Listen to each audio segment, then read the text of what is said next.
پوری عمر والا جانور ہی ذبح کرو۔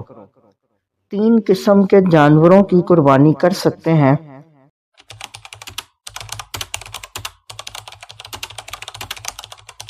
بسم اللہ الرحمن الرحیم۔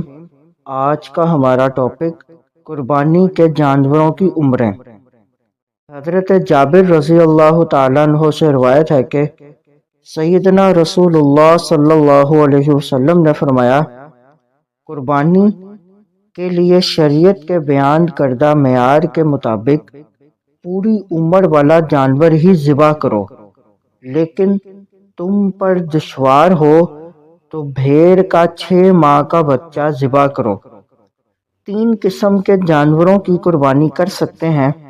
نمبر 1، اونٹ یا اونٹنی، عمر 5 سال مکمل ہو اور 6واں سال شروع ہو چکا ہو۔ نمبر 2، بیل یا گائے، بھینس بھی گائے کی ایک قسم ہے، عمر 2 سال ہو اور 3 سال میں داخل ہو۔ نمبر 3، بکرا یا بکری، دمبا یا بھیڑ، عمر 1 سال ہو اور 2 سال میں داخل ہو۔ بھیڑ، دمبا یا چھترا 6 ماہ کا ہو تو اس کی قربانی بھی کر سکتے ہیں۔ مزید معلومات کے لیے ہمارے چینل کو لائک اینڈ سبسکرائب کریں۔